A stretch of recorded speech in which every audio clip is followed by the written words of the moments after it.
Welcome to the Kings Beat podcast. I am James Hammy, Kings Insider for ESPN 1320 and the Kings Beat. Joining me today, Fox 40, Sean Cunningham. Sean, how are you? Pretty good. Pretty good. Fair to middling. May have actually dozed off while waiting to get the band together to record this podcast, and I feel a little guilty that I didn't see the text messages that were flying around because my phone was on silent. Just off to a brilliant start, but I'm doing great. I got a nice little nap in. It was a cool little siesta. All right. I like it. We did this morning. Kyle, he overslept. So he usually leaves his house at 4:00 in the morning to get to the station at 5:30 for a 6:00 morning show. And he woke up at 4:30 and was like scrambling. So we've had that all day long where it was like a bit of a scramble. We also have Brenden Nunes from the Kings Pulse podcast. Brenden, how are you? Doing well. Nice and awake, if I might add. No nap for you? No, I'm doing all right. I might take a post-podcast nap. That's a thing, I think. I believe. I'm just going to make it a thing. I try to mix in a nap a few times a week, and I did not have one at all this week. This was a pretty busy week, so I think it caught up to me. I was up at 7:15, got out of bed 7:30, early day today. So yeah, I was ready. I was ready for that nap. I'm not very good at naps. Maybe I just need to turn on a movie. There it is. Shut up. Just turn on life. Just turn on life. You'll get through it. I did learn the other day that Davion Mitchell is a pregame nap guy. I know Domantas Sabonis is known for his midday siesta. He likes a good long hour and a half, 2 hour nap. But I didn't know Davion Mitchell likes a power nap before the game. I thought that was interesting. So after a lot of players do it. Yeah, that's wild. That's wild. I think an hour and a half, 2 hours isn't really. That's like sleep, right? Is that sleep? Is that considered sleep? It's close. That's what I like. I like an hour and a half, an hour and a half. Yeah, that's perfect. Top out, hour and a half usually. Yeah, anything more than that, then you have that the rest of the day where you can't quite function. Do we have podcast candles? We do. Don't play. I think Sean was sleeping with his podcast candle running. No, false. I actually had not lit it because you don't want to fall asleep when there's a candle burning. I know. Brenden, where's your candle? We didn't see it. Right here. I still got my clearance waterfall candle. Slowly working through it. All right. Excellent. Welcome into the podcast. For those of you who are watching on YouTube, we would love it if you give us a thumbs up. That's always cool. Subscribe to the channel, and we're still growing. We're still moving and shaking and doing all that stuff. We also would love it if you jumped on board with the Kings Beat. Go to thekingsbeat.com, become a premium subscriber to get invitations to everything, like the Off the Record with the Kings Beat virtual happy hours. We are working on a live meet and greet. That's still in the works, and we're still fumbling through and trying to find the right spot. But we will, and we'll do that here in the next month or so. And then we'll try to throw in a happy hour here as quickly as we can too. Also, today's show is brought to you by PrizePicks. PrizePicks. I love PrizePicks. I've been, playing PrizePicks for the last 2 seasons, and it just adds to your evening of basketball watching. And we'll get to a little segment a little bit later on PrizePicks. So far, the Sacramento Kings are 2-2, and they've lost to the Golden State Warriors twice. Everyone knows that. Klay Thompson, of course, beat them on Wednesday night with a buzzer beater with 0.2 seconds left. Where are you guys at with this? 2-2. Did you expect them to be any different than 2-2 after 4 games? Kind of felt like, if you look at it, Utah Jazz on the road, followed by the Lakers, followed by Golden State, followed by the Lakers, followed by Golden State again. 2-2 is kind of it's not where you would love to be. You would love to be 3-1 or 4-0, but it's also this easily could have gone the other direction where you're 1-3 coming out of the first 4 games. I don't know if surprised would be the right word, but I think it's about what do you get, like a C, if you're grading it. probably about a C. It's about average. You're 500 after 4 games. Better than being 0-4. But yeah, I think you've seen some really good moments, and I think you've seen some moments that are a little head scratching worthy, and you've seen moments where there's let up and slippage, as Mike Brown calls it. But you really only lost to the same team. It would be nice to see them maybe get a win over the Warriors, especially for how hard they compete with that team. But as Malik Monk and a lot of the players said after that game in San Francisco, that team has your number. And I think that's okay. Like, I know that might be a hard pill for people to swallow, but it really is okay. You're talking about a team that's leaps and bounds, been a dynasty. They're a fantastic team. They might be on the downside of the dynasty for sure. And Sacramento looks like they're kind of on the upswing, but this is kind of what you want to see. You want to see a team that competes and has some sort of regional rivalry. I think that's fun. I think it's fun for both sides. It's a little one-sided to be sure, but given a 7-game playoff series last year, it's safe to say that the Warriors felt you as Kings fans and as Kings players.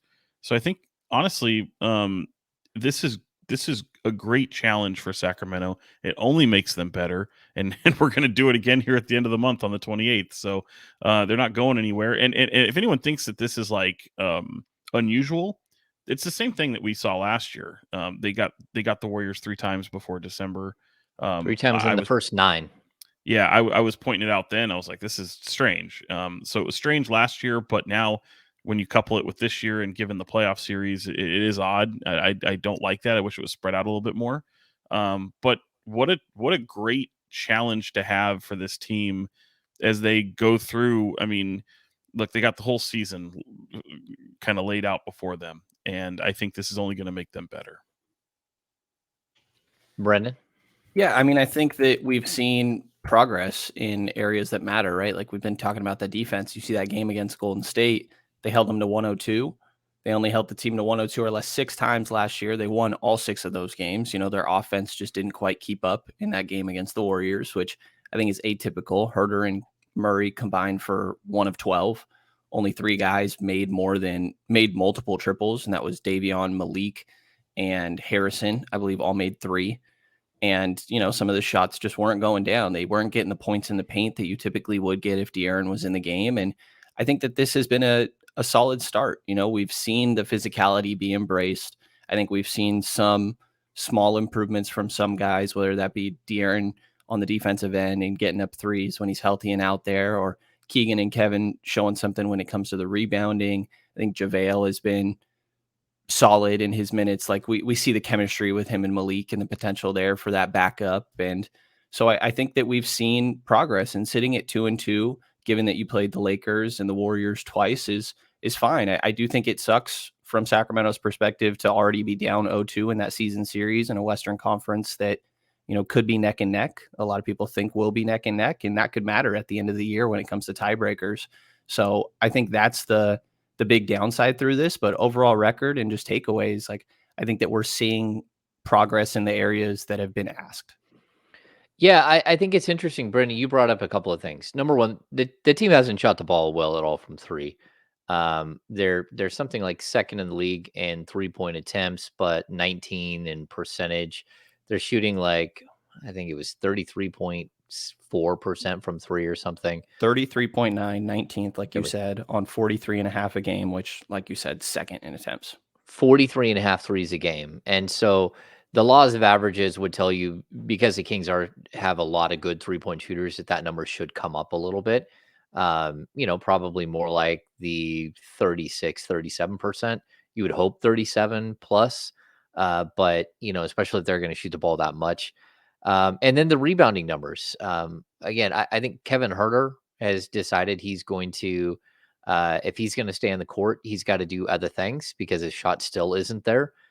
Even though he doesn't, we're not talking about him being like a complete mess like he was after the first 2 games. The second 2 games, he still isn't hitting his shots. He's just rebounding. He's playing defense better. He's getting, 3-4 assists per game. And so I think that that's a good way for him to stay on the court. Is there anything you guys are seeing that you're like, okay, that's not sustainable? Like, I mean, Kevin Herter getting 9 rebounds in a couple of games, that's not sustainable. But that's kind of what I would point to. Is there anything else you've seen that doesn't feel like it's sustainable that they're doing? Oh, Sean, that dreaded mute button. He muted himself. I did it again. I'm Still gonna asleep. laugh. Yep. Yeah. I mean, look. I think the obvious is sustained success without De'Aaron Fox. I don't believe that you'll be able to put up games like that, like we've seen. I mean, they've been able to compete. Granted, it's only one game, and Fox could be back here in the next game or two, which is a good thing. He wants to play. But yeah, I think they've got quality depth. They can compete. I think they're able to sustain a little bit of a loss, but I don't know that they'll be able to compete at the high level that they're doing. I do believe in their depth. I do. I just think he means so much to this team right now, especially with the leap that he's shown in the early going of this season and even into the preseason, where he's put together some pretty special games. I believe in that. I'm not so sure that they can stomach that loss for too terribly long. Yeah, I mean, I don't know that. I mean, I get you. Last year they were what 4-5 without Fox on the court. One of those games came late. They're basically Yeah. 500 without Fox. I think that they could still be around a 500 team without Fox. It's just, if you want to be much better than 500, you need him healthy as much as possible. Brendan, was there anything that you noticed that looked sustainable, unsustainable in that first 4 games? Yeah, I'll just add real quick on that most recent Warriors game. I do think the Warriors were probably pretty gassed going into that. That was their third game in 4 nights. They had played in Houston and then in New Orleans on a back-to-back, got back about 3 a.m. on their off day, and then the day after played against Sacramento. And, I think you saw that a little bit with like Curry maybe not having his typical night. And I think the Kings did a really good job of throwing him different looks. They started with Davion. They mixed in a lot of 3-2 zone. There might have been a little box and one in there on a possession or two. And then they ended the game, not even ended. It was a large majority of the game, second half and on, that Keegan Murray was on Steph just to give him a little bit of length. I think Keegan does a decent job of fighting through screens. Again, decent, not great. So I thought that they switched it up, but I do think part of that was, it was a little easier to survive for Golden State or for Sacramento without De'Aaron Fox when you had 2 days of rest and time to prepare for this team when Golden State was on the third game in 4 nights and some tough travel. So I think that's worth noting. But some of the numbers, like I'm really interested to see that when De'Aaron does come back, his 3-point shots, because he is getting them up this year. And that's something that Coach Brown really emphasized. De'Aaron's up to 8 attempts a game in these 3. And he's played one less game than Herter or Barnes. He shot more threes total. He's 9-24 right now.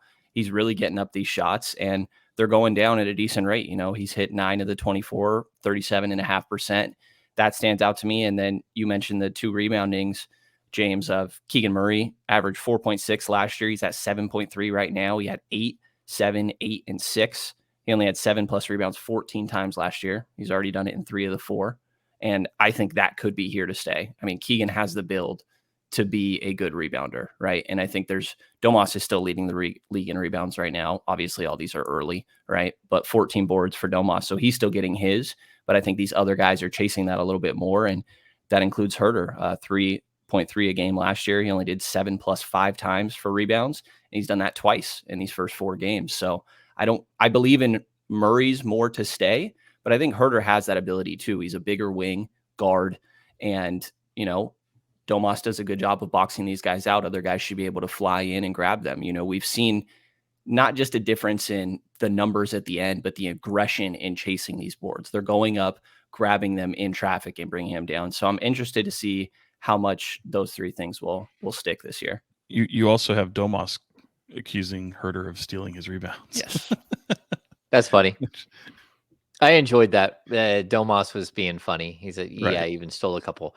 Yeah, I would like to point out something else with the Golden State game. Brennan, you talked about a team that was playing the third game in 4 nights. They also are like card-carrying members of the AARP. Like everyone there is like 55 and older. Like it's an old team. I'm joking, but it's an old team, and I think the Kings made a huge mistake in slowing the game down. They played to the Warriors' speed. the Kings went from like 104.5 pace on the season through the first 3 games to like 101.4. They lost like almost 3 possessions in one game off of their season average, which again, it's early in the season, so that can happen. But it was something like 93.5 possessions or something. It was like way too low, way, way, way too low. And I thought that the Kings should have pushed the tempo. I get that you want to show that you can play defense, but at the same time, the strength of this team is playing fast, whether De'Aaron Fox is there or not. De'Aaron Fox is really fast in the half court. He can get the ball and run down the court, but really, like Sabonis leads the break all the time, and it's something that like this team needed to push tempo, in my opinion, with an aging team playing on the third night in the third game in 4 nights. So I just thought that that was like an opportunity lost in that game, and outside of that, like look, you got beat by one of the greatest shooters in the history of the game. Like Klay Thompson hit a shot. If he misses that shot, you win the game. And we're talking about this team being 3-1 and how, different that feels, right? Especially getting over the hump against the Warriors. But I don't think there's any shame in getting beat by number one, a team that like a player that is a Hall of Famer, but number two, a team with 4 Hall of Famers. And it's something that the Kings have to face in their own division all year long. I mean, I've never seen anything like this where like there are literally 11 Hall of Famers in the Pacific Division. Yeah, I mean, Mike Brown talked about it too. Like, yeah, just having. I mean, you're talking about trying to digest really emotional losses. I mean, even dating back to the playoffs, this team is still largely together from that group, and you're seeing. I mean, it's well documented. Steph go off for 50. You see what Steph did in the preseason game-winning shot, a 41-point game the other night or whatever it was, and it's pretty special moments. A game winner from Klay. I mean, these are these huge moments that just repeatedly feel like a kick to the groin every time for the Kings, and they're just always on the receiving end of it. It'd be nice to see the Kings have their own moment like that, where it takes some sort of late game heroic to really kind of build back some of the confidence. I think confidence is the wrong word. I think it's really just a have that flair to where all of a sudden you have that belief that you're right there with them, because once again you've been big brothered. You're the little brother to the big brother in the Bay. So and every time that they win, something magical happens. And it's we've talked about it for over a decade now. It really is like but the strange thing is every time these teams get together, even when the Kings were terrible, they had really entertaining games. Like the Kings get up for these games, and a lot of bad teams tend to get up for really, really good teams and show their worth and all that stuff. But this is just another one of those instances. And yeah, it's a game winner from Klay. I hear you, James, about the Hall of Fame players that are in the Pacific Division. The fact of the matter is a lot of those Hall of Fame players are on the back end of their careers. So I think that's one way to, kind of show that if you're the Kings and you don't have any Hall of Famers yet on your roster, that you just continue to show that you have all-star players, you're in an upward swing. You've only had this together for 1 year, and that shouldn't deter you or frighten you as you lay out this course. Because I mean, if I'm the Kings, I'm looking at them as a bunch of all right has-beens. Still really, really fantastic players, all-star worthy players, but I've got players right there that are right there with them. At the end of the day, you're still an all-star. I've got 2 all-stars of my own, and that then you just kind of let the chips fall where they may. But you shouldn't be deterred by the fact that there's so many Hall of Famers in this division. How many more championships does JaVale need to make the Hall of Fame? 12. No, because Robert Ory's not in the Hall, and I don't think Andre Iguodala will be in the Hall. But when you look at that division and you're talking about the 4 guys from the Lakers, you're talking about LeBron and AD, you're talking about now the 4 guys on the Clippers. I believe Paul George is a Hall of Famer. Like he's really close if he's not. And then Kevin Durant, that's 11. And we're not even talking about Booker. I don't think Brad Bill makes into the Hall. But that's a lot of Hall of Famers. Every single night in the Pacific, you're going up against somebody who's stacked. And the fact that the Kings are the one team that you can't say, De'Aaron Fox will be a Hall of Famer, Domantas Sabonis will be a Hall of Famer. You can't say that yet. That's still, that's crazy. There's so much depth. Probably when it's all said and done, at least 12 Hall of Famers, not including anyone on the Kings in your division at one time. And that's, I think I counted like 5 or 6 other Hall of Famers in the NBA right now total. You got Jokic, you got Embiid, you got Damian Lillard. We could debate on whether Jimmy Butler's a Hall of Famer, but gonna kind of have a tough time. Maybe he gets there. And then you got guys who project. Well, I would even say Luka is almost a surefire Hall of Famer already. You can already see it. Kyrie Irving. Okay, who else? Wemby. Like Jason Tatum has an opportunity to be there, but I kind of put him in the same category as Booker, right? But like almost all of the accumulation of Hall of Fame players, it's sitting in one division in the league, and the Kings just happen to play in that division. And they are older, but if you even ranked where they're at right now, the Kings' best player, say it's De'Aaron, is still probably like 6th, 7th best player in the division. Yeah, that's pretty wild. I don't know. I'd have to like map it out. That's quite a question. Kawhi, PG, LeBron, AD. I'm not. I put De'Aaron Fox above Paul George at this point. Sure, we'll knock one of those off, and then you have KD. Yep. Book. Okay. Yeah. I think he's right there with Booker. Yeah. So yeah, absolutely amazing. Like the overall talent. It's a good thing for us because as people who go and cover these games, we're getting to see incredible talent each and every night.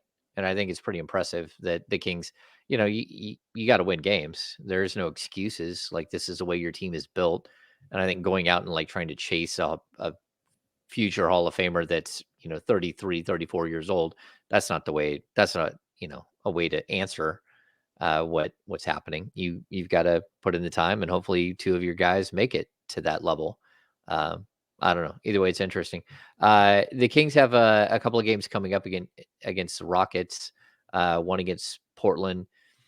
How much do you think they need De'Aaron Fox in the next 3 games? Or would you err on the side of caution and say, look, this is an 82-game season.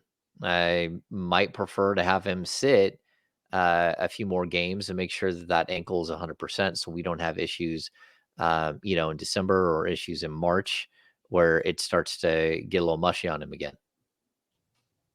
I would look. I would trust the player in this instance also. The opposition doesn't affect my belief that you're going to need him back quickly or you can afford to let him sit a little while. I don't really care about who they're playing.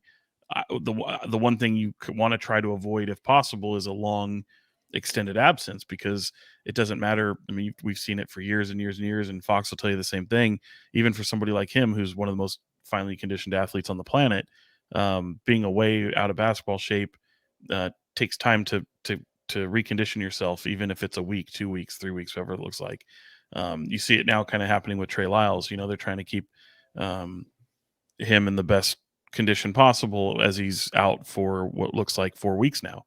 So to me, it seems like he wants to play. And I think I would trust him. He's get him a nice practice in if possible. I think Mike Brown has a rule that you have to go through contact before you get to play in the game. So I'm not so sure that you see him on Saturday, but possibly. I think if you see him on Monday, whatever, to me, it doesn't matter. I'm going to trust the player. I'm going to trust him. This is a guy who's shown the ability to play while he's hurt.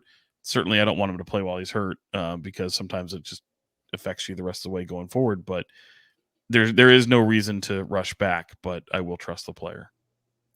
Yeah, I like that answer by Sean. I do think that, it's easy to look at Houston and be like, play it safe. But if he's ready, then he's ready. If he says he's fine and he passes all their tests, goes through practice feeling okay, then that's great. And I thought what he said yesterday was kind of interesting. This is sort of what we do, is try to come back. We all compete and want to play. He pointed out Domas playing through a broken hand all of last year. Like at the end of the day, he just wants to be out there and playing as much as possible. It is kind of, I don't know if hometown is the right way to say it, because I think he's technically from New Orleans, right? But He was born in New Orleans. He grew up in Houston.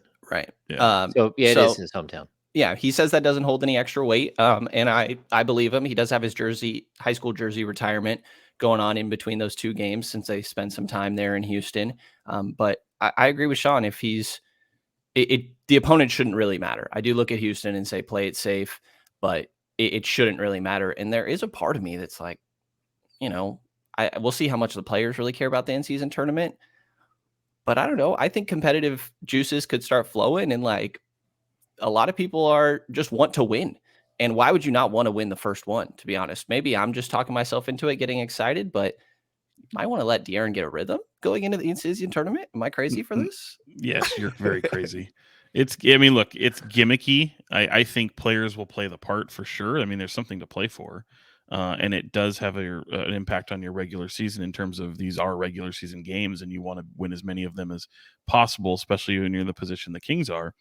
But yeah, I mean, I think anybody thinking that anyone's looking at the in-season tournament or something like and going like, oh man, that gets us hype. We need to go and take this. No. Can I add real quick though? I think the coolest possible outcome, and I'm sorry that the Spurs are in the Kings grouping bracket, whatever, but Wemby winning the in-season tournament would be so cool. Can we talk about him for a second? I think we can. My goodness, like that was incredible. Well, he is incredible. Unfair. Yeah. Unfair. Yeah. I mean, like, look, we've seen what he looks like overseas. We saw Summer League. You saw like a little bit of struggles. So maybe the moment be big. And then all of a sudden you see him in a game. And I think it was against Houston, if I'm not mistaken. And it's like, wow, there's something there, right? Now you kind of see it. I mean, obviously, even if you're a casual NBA fan, you don't really know much about him. And then you come into your first few games of the preseason and he's a lot of foul trouble. You see a couple other little sparks, but once the season has started, it's like, whoa, what is this? What are the Spurs doing? Are we looking at a team that could potentially like be in the mix here as most people wouldn't have thought before? I mean, I know, look, pump the brakes. We're only a few games into the season, right? We saw how Utah got off to that great start last year and kind of fizzled, but this is different, right? Watching him, he's must see TV, and he's that dude is unbelievable. I mean, it's something you've never seen, and when you're looking at a guy like him go up against another long player in Kevin Durant and dwarf him, I mean, my goodness, he might be the first true ceiling-less player that we've ever seen. Like, we always say, well, we don't know what their ceiling is. There's a big difference between not knowing what the ceiling is, but knowing that there is a ceiling, and then seeing a player that you have no idea, like, what his eventual, like how good can he be? Like, I think he can be so ridiculously good. And it's just a combination of size and athleticism and shooting touch and IQ. And I think it's interesting too when they ask Kevin Durant, about, hey, did you feel like he gets compared to you? Did you feel like he's stolen, like he's got some of your moves or whatever? And he said, you can just tell that all he did was watch like other professionals. Like, you can see little bits of all of these other players' games within his game, but now he's his thing that like no one's ever seen before. And I just like watching him is nuts. Like, it is truly you're waiting to see a moment where you're like, okay, he's gonna have problems. I mean, is he gonna have problems with Sabonis like backing him down in the post? Sure he is. But outside of that, like, what's he gonna look like at 25? Like, that's where you're like, oh my goodness. Like, I mean, will he average 35 a game? Will he average 40 a game? Like, what will he? We have no idea. I just don't think we've ever seen a player outside of LeBron that you can say, okay, like there is an unlimited potential here. I don't want to hear anybody call anybody else a unicorn ever again. Retire it. It is strictly for Victor Wembanyama. 38 in your fifth NBA game is ridiculous on 26 shots. It's it's like a my player in 2K that somebody makes, and it would make me turn off the Yeah. game because I'd be like, Yep. this is bullshit, unrealistic. There's no way anybody could ever do this. And Giannis was the first guy I felt like that with, but like Wemby is shooting. Like he's the lobs are ridiculous, and I think teams will catch on. Like they're doing stuff of like if he closes out on a 3-point shooter, just keep sprinting Wemby and we will throw it to you. And they're finding him in transition. The Spurs pushed the pace so much in that game and found a lot of success doing that. And Wemby is amazing in that way, but it's like it's coming off pin downs and doing like pull-up jumpers. Like, how is anybody supposed to do anything? He's doing like fadeaway jump shots. And I know those aren't always going to be the best shots, but having that in your bag at that size, and this is just talking about his offense that I thought was going to take time. Like defensively, he's going to be one of the best players in the league. And I did not expect this early offensively. No, me either. And think about what you said too. You're talking about a Greg Popovich team that's pushing the pace, not slowing it down. With Sohan at point guard, like with this free flowing, beautiful basketball. Look, they always pride themselves on ball movement, but this is really impressive and a little unforeseen. I'm kind of wondering if they can sustain it, but man, I hope it's real in a sense, because every time you're watching him, your jaw hits the floor. It's that impressive. And I'll just say, like, Devin Vassell's also really good. Like, it's not just Wemby. Like, I like think all of this that. Spurs Yeah, team like could be okay, man. I like Keldon Johnson. Even like Zach Collins in the role he's playing. I like Zach Collins in that role. I think they gave him a lot of money. I'm confused by that. But then they have a bunch of other young players hiding on their bench. I still think that as a team, they're 2 years away. Like they're 2 years away from being a legitimate playoff contention team. I could be wrong. They could shock the world and be a playoff team this year, especially with like Memphis just deciding that they're not going to be a player at all, and that they're just they're just bad. Still Like winless, by the way. yeah, there's an opening there for someone to jump in and say, okay, I'm in. We can be that team, but like for me, I still think just as a group, like they need more time. He's going to need more time to be dominant. I don't know that he'll be as good, like in the middle of the season, there's going to come a point where he probably hits a rookie wall pretty hard. Just because 82 games and this type of travel and all that stuff is not something that he's faced in Europe at all. Like, it's just not the length of travel or anything else. So I'm intrigued. And I think like we're talking about a guy who just went from like being this prospect to all of a sudden you're already, I mean, he's at 20 points, 8 rebounds, like what is it, 1.5 assists, but then he's like 1.6 steals and 2.2 blocks. Like he just fills up every category. And like anyone who said he looks like Ralph Sampson at this point, like that's not at all what Ralph Sampson looked like. He's tall and skinny like Ralph Sampson. And in comparison, like that's it. Like this dude has got skills that we've never seen before. Let's see. Let's get to our prize pick segment of the show. Ooh, okay, let's do it. Yeah, PrizePick is jumped on board here with the Kings Beat, which we're totally excited about. And to be honest with you, I truly enjoy doing the PrizePick thing. I put up my picks every game on Twitter, screenshot so everyone can see what my picks are, and I legitimately make picks every single game. Do you get mocked? I am really bad at it, Sean. I'm really bad at PrizePicks.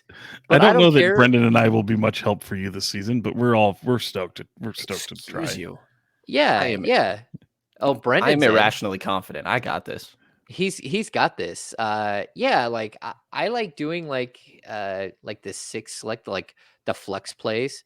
I go like all out all the time because it's ridiculous and silly, and like why not just pick 6 players who might do something. I did do a 6 pick entry last night on that Spurs Suns game. Not gonna lie. Yeah. How'd you do? Yeah, how did you do? Well, Zach Collins made more shots than I thought. So I had a 4 selection like grouping on for Wednesday night's game. Nailed the more on Kevon Looney, having like 2.5 assists. Sabonis rallied and got over. I think he was supposed to be points, rebounds, assists was like 38.5, and he got to 40. So I was good there. What was my other? The one guy who killed me was Keegan Murray. So it was like 23.5 points, rebounds, assists. I thought for sure he would get like 16, 17 points, and the way he's been rebounding, you'd be fine. And then a couple of assists here and there, you'd be fine. And no, that's not what. Oh, Davion Mitchell was the other. I think Davion Mitchell, 9.5 points. I chose more on that. I have a good time. Like I know it might be weird that like someone who covers the team is sitting there like, playing daily fantasy sports with regards to the team, but like it's fun. We're just trying to enjoy the game. It adds another aspect to the game, and I think it's pretty cool. So, Sean, we'll have to get you all signed up, and you can make a run at it. Looking forward to it. I think my strategy would be to avoid Kings players at all cost. Just because? Yeah. That way you don't become terribly invested to where you're pounding a table. Who keeps kicking our table? Is that someone below us? Yeah, I don't know. That's been like 3 or 4 times. It must be the people below us. Brenden, you don't know what we're talking about? No. Oh, someone has rattled the table like really crazy a couple of times. So anyway, so people out there, jump on board with PrizePicks. It's a lot of fun. Play responsibly, but daily fantasy sports. It's legal in California. It's a good time. And that's our spiel on PrizePicks for today. Maybe one day if we have a show that coincides with a game, we'll do actual picks on the show. But for today, pretty cool stuff. So we're going to improve your record, James. You're going to improve my record. I'll take it, Brenden. I will take, because I'm always betting like 6. And if I got a few bucks on there, like, and I hit a 6 pick, maybe we're all going out to drinks and dinner after a game or something. I don't know. Yeah. All right. The road trip ahead. What do you guys think? Rockets, 2 games against the Rockets team that is really, really all over the board. They're super young. They're doing exactly what super young teams do. What do you guys think about this 2 games right here? Well, I think for me, you go into it, you're not letting your foot off the gas. I mean, this is a team that you have to go in and really kind of assert your dominance for. I think when you look at it's still a road trip. It's still looking like a mini playoff series in the sense that you got a team that gets to see you twice in a row, and you both get to game plan for one another and treat it like a true little series. So, I think the safe answer is to say go in there and split, and you'd be fine with that. But no, for me, I say go in there and lay some wood. Come out of there with 2 wins. It's not like they're back-to-back games. It doesn't look. There's nothing that's out of the ordinary with the schedule. You are the better team. Go out and do it. It really should be that simple. Like I hope that Domas is fairly aggressive. Like I thought he was pretty aggressive in that Warriors game. A lot of free throws. I think it's the most combined free throw attempts and field goal attempts he's had in a Sacramento jersey. And you really saw him be more aggressive. And in this Houston matchup, it's Alperen Şengün, who doesn't really have like the size. I know he's got a little bit of strength to maybe battle with Domas, but I think he could try to take advantage of that a little bit. Still obviously play within the flow of the offense. Like I thought the rhythm was still there, but without De'Aaron, I think you can see him step up a little bit. And, it's a team that I think still leaves a lot to be desired defensively in Houston, even with Van Vliet and Dillon Brooks. So just make sure you keep the offensive rhythm there. I thought it looked a little out of sync with De'Aaron, but obviously not hitting many shots is going to play a part there. And like Malik Monk's initially after the game, I kind of looked at his assist turnover and I was like, that wasn't great, but he was one of the 3 guys making shots. And often he was playing with the other guys that just weren't hitting them that night.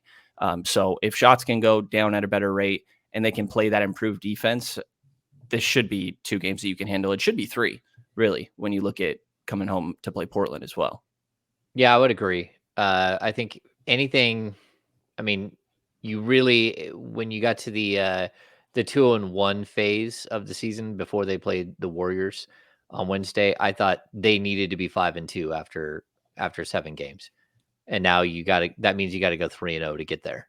And I still think that's where this team should be. That if that's who they want to be this year, they want to be this team that reaches these heights, you got to come out of the gate like that, and you got to beat bad teams when they're just right in front of you.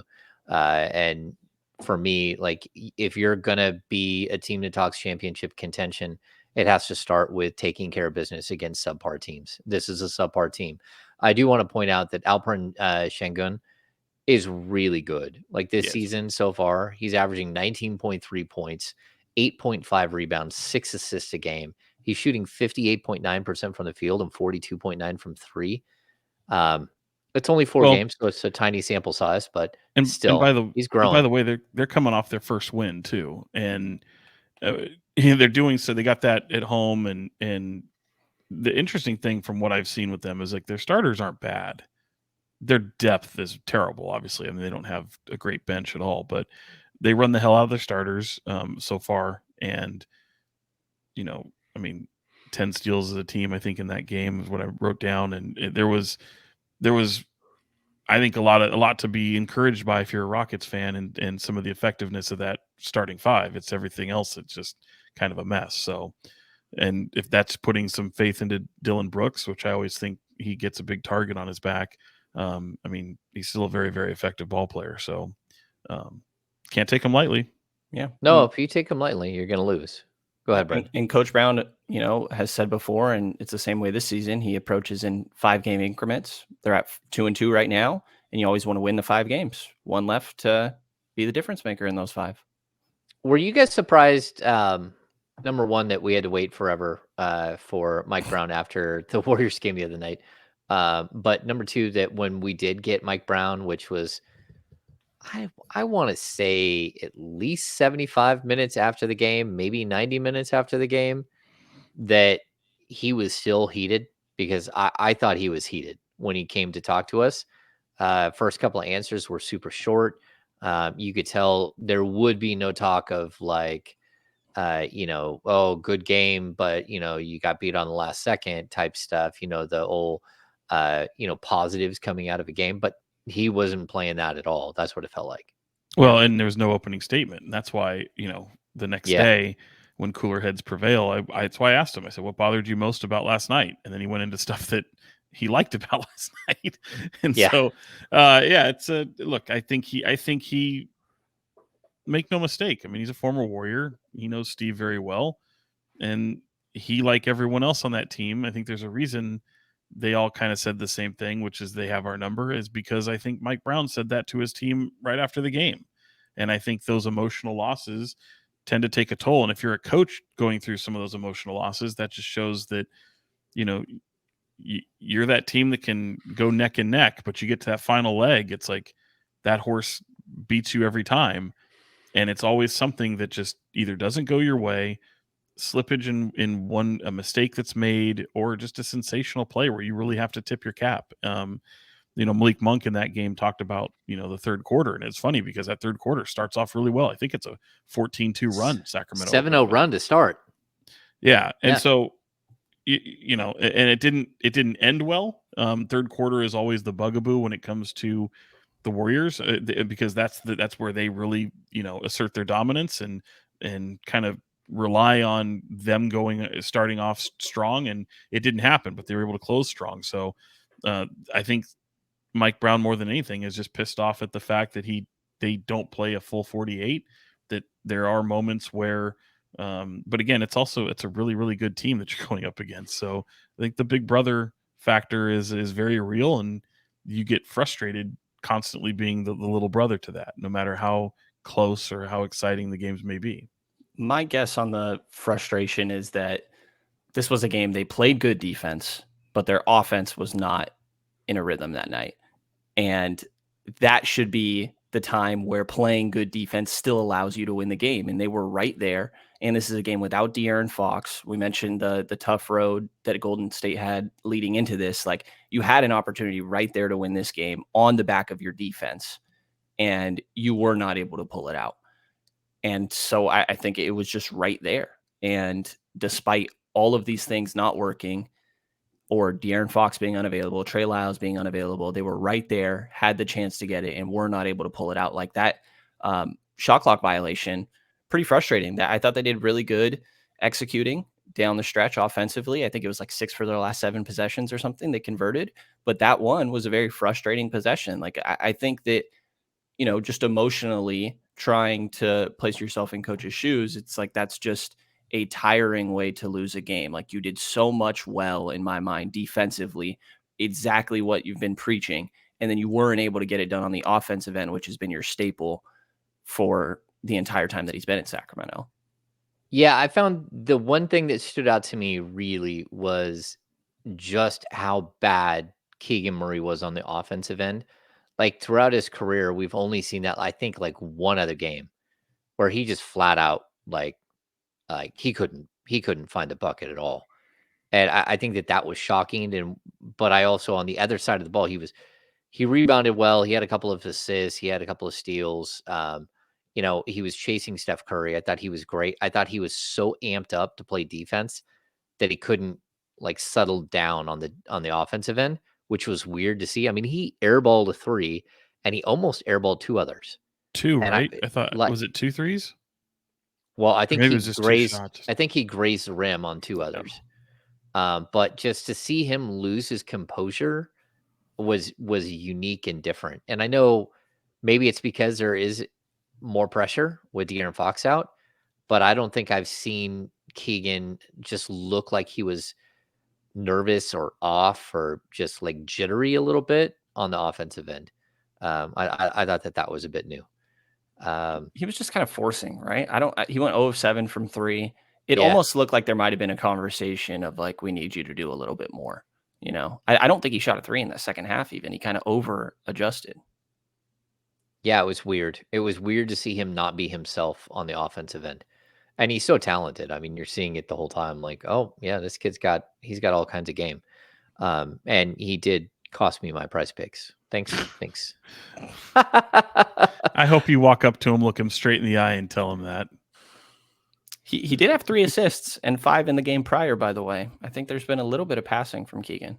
Yeah, I mean, I think it was a pretty safe selection by me. I mean, he ended up with 19, and that was with him going 0 for 7 from the field, and like all he needed was 4.5 more, and I James would is have been sitting the there clear. like, it wasn't my fault. It wasn't my fault I Come picked on, him. That bro. made sense. It was Come on, logical. bro. Yeah, I know one game, Malik Monk got stuck on 4 assists, and he was dealing, and the number it was 4, but I had chosen more, and he had to get to a 5th. I'm like, come on, man, what is happening?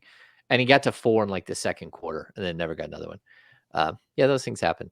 The Kings made a trade. They picked up Philip Petrusev. Petrusev. Uh, Petrusev? Petrusev, Yeah, however you want to say Petrusev. it. Yeah, so 6'11", 235 pound forward/center, more center than forward. He's really, really interesting. I really liked him in what was it, the 2001 NBA draft where he fell to the 50th pick. He fell because most teams looked at him as a draft and stash guy. But he played for a year at Gonzaga and killed it. Averaged like 17 and 7, shot the ball well. He's been playing in Europe and the Adriatic League, tore up the Adriatic League. His 3-point percentage overseas is crazy for a guy that size. I kind of like him. I want to get your guys' thoughts, and then I can actually explain why the Kings did this. But what were do you guys have any quick thoughts on the addition? And again, just so people know, they got him for free. Yeah. The Clippers needed to they needed the roster spot. So when they acquired him, they gave the Kings enough money to cover his salary this year, and I believe he has a partial guarantee for next year that they also covered. And so they picked him up for free. If they decide to waive him, again, it's no sweat off their back. I mean, it is what it is. They can move on from him. But do you guys have any quick thoughts on him? And for draft consideration that will never really. Well, it's for what is it? Luka Mirotic, what's his last name? Yeah, Luke Mitrovic. There we go. which they acquired years ago, who's like a 29, 30-year-old European player who's not coming over. Yeah, I mean, you're just essentially you stash him, you see if you get him around your team and see if you like what develops there, and maybe find a moment for. But I mean, it's not like this team can't use outside shooting and rebounding help. He's a big body. I saw him in Doko leaving yesterday. Leaving practice, I saw him outside, and he's a big dude, big body. Remember, my only experience with I saw him play in a summer league game, and he was pretty good. But that's about it. So when you're practically gifted a player that could have some upside, you do your due diligence on it. So I like that Patrick Beverley and company called him Philip with an F. That's what he was known as with the Sixers. And real young. He's still real young. So yeah, he's 23. It's just taking a flyer, right? There's no real downside except the money that you're spending. And like we've seen the team be willing to do that. Like what happened with Nerlens Noel, they pretty much just paid him for nothing once JaVale ended up becoming available, ending up cutting him. So if they're willing to eat the money, there's no downside here. And now you got 3 former MVPs of different leagues in your system.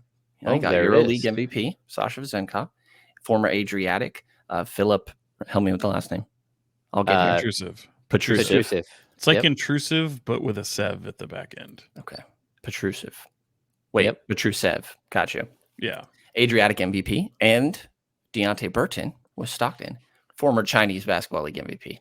Oh, look at you with the knowledge. Okay. With respect. So in his sophomore season at Gonzaga, he averaged 17.5 points, 7.9 rebounds. He didn't shoot the ball well from 3 at the college level, but he has a really nice 3-point stroke. But then the international level, like he's been really solid. I mean, he had a year where he averaged 23.6 and 7.6 rebounds, 15 points, and he's a career 41.2% shooter in the European game. And that's over like 115 games. So like he's a solid shooter for a dude who's, that size, 6'11". So to get to the nuts and bolts of this is one of those moments where James like describes something, explains something from the CBA that some people tune out, but I think this might actually shed some light here. So there's a sneaky rule from what I've heard that says that if you have a 15-man roster, then each of your G League player, your two-way players get 50 games, right? So Jordan Ford gets up to 50 games with the parent club. Same with Jalen Slauson. Same thing with Keon Ellis, right? If you don't have 15, if you have less than 15 players on your roster, the NBA has made it that number drops to 90 games combined between the 3 players. So by having 14 players, basically the Kings lost 60 games of their two-way guys that can come up and play. By adding Petrusev back in, now they're back up to the 150 games. It's a weird mechanism, but the way you have to look at it is this: when you only have 90 games, and so that means you have a 15-man roster, but you're only at 14, right? And then Trey Lyles gets hurt, so now you're at 13, and you have to backfill those with two-way players because they're there. Then you have De'Aaron Fox get hurt, and now you're at 3 players that are missing, and so now your two-way players are suiting up every night.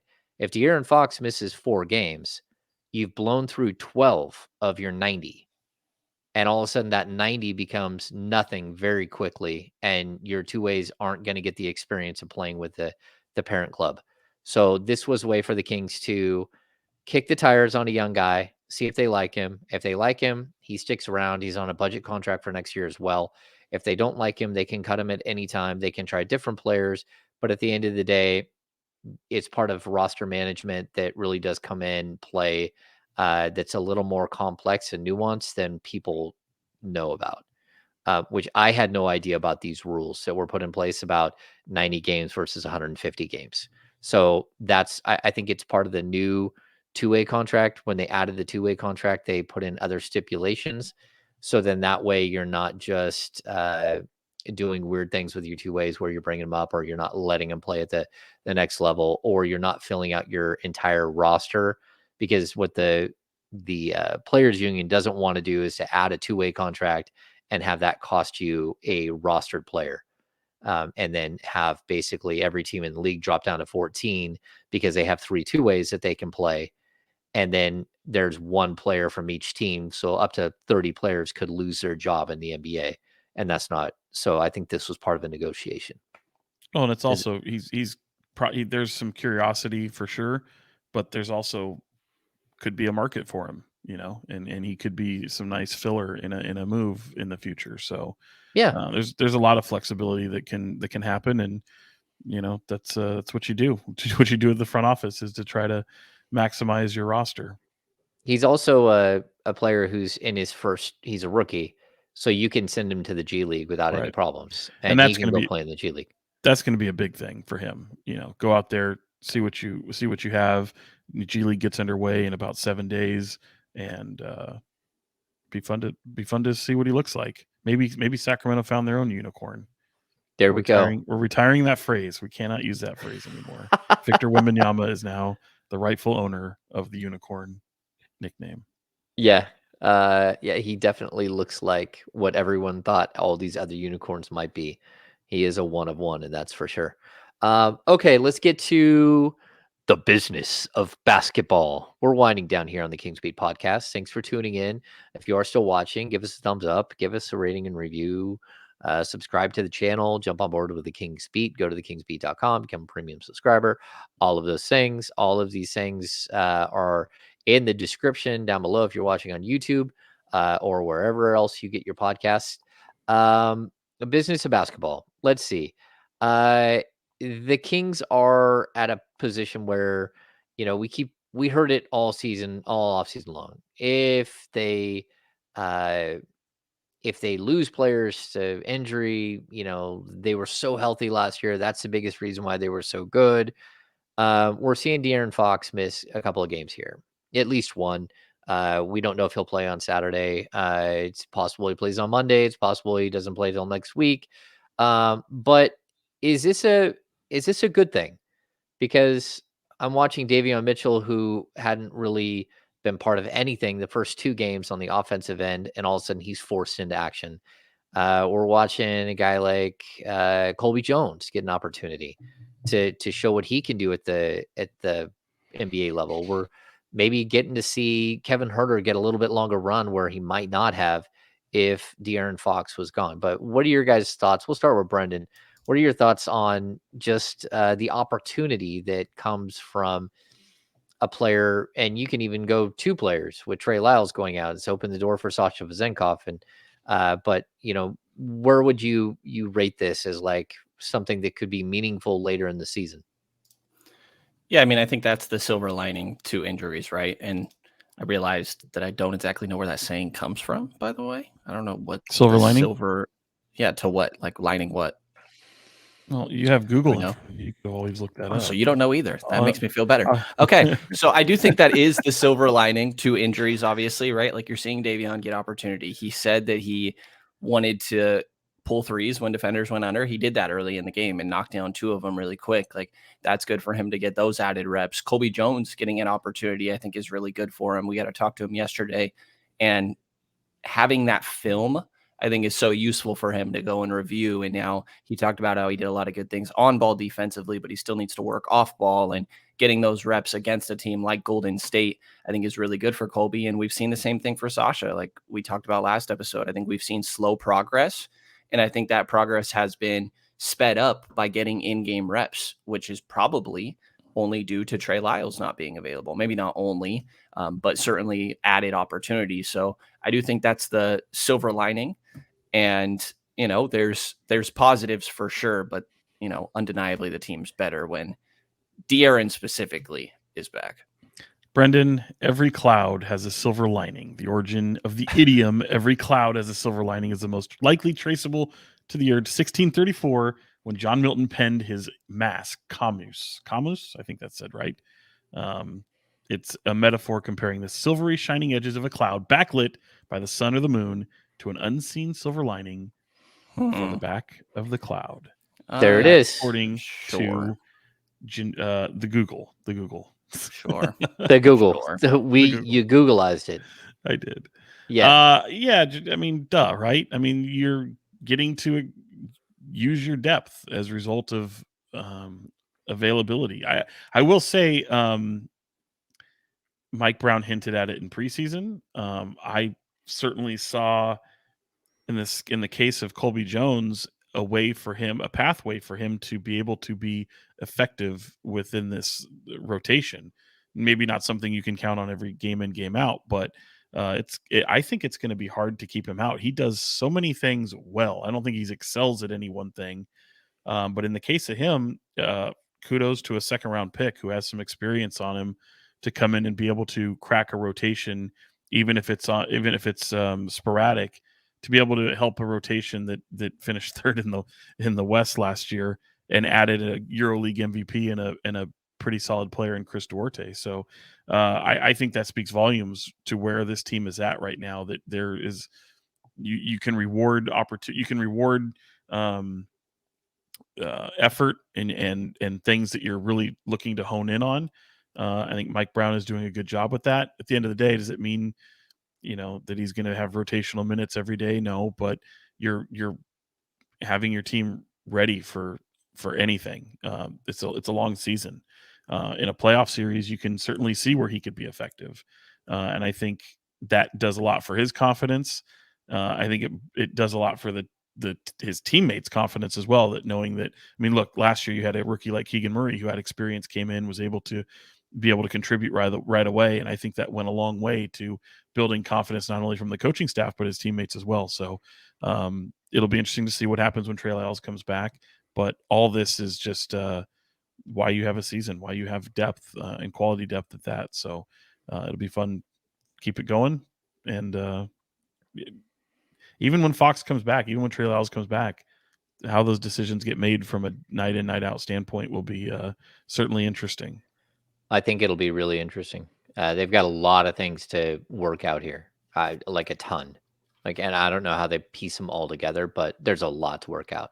I thought it was really interesting. Colby Jones, 4 points, which is fine. I loved his floater. He has an incredible floater. He was confident, went right up and over the top. But he played 17 minutes, and Chris Duarte played less than 7.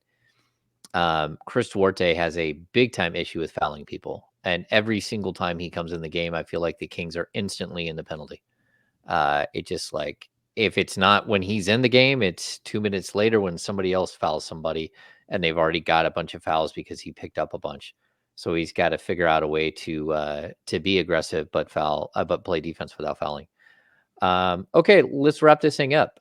Do we have any final thoughts? We'll start with Brenden, who is moving this weekend. Brenden, do you want a bunch of Kings Beat listeners to come and help you move? Don't think so. Final thoughts for me.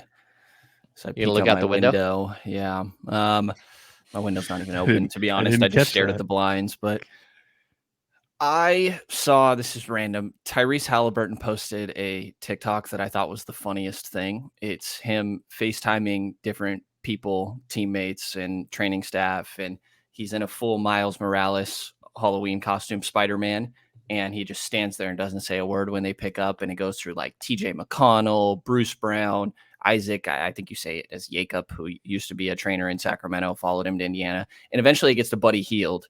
And Buddy had the funniest reaction. And also Tyrese had to blur out Buddy's contact name. So I'm dying to know and can't stop thinking about what does Tyrese have Buddy Hield's contact name under. That is my final thought. It's been stuck on my head. It was like that sometimes.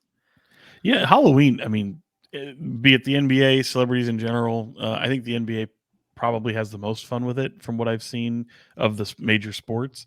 They really do a good job, man. The Slenderman from Wemby was great.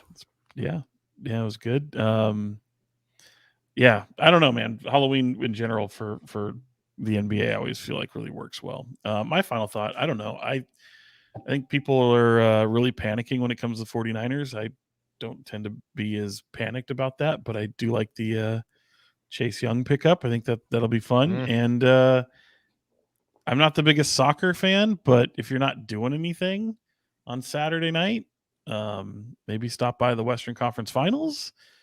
That'll be fun. Republic only there for the second time. Last time they were there, they won it. So they won the whole ball of wax in that first year. So they're close to hosting a championship. If they do advance, they actually get to host that championship game. So it's my favorite kind of soccer. It's the kind that doesn't end in ties, James.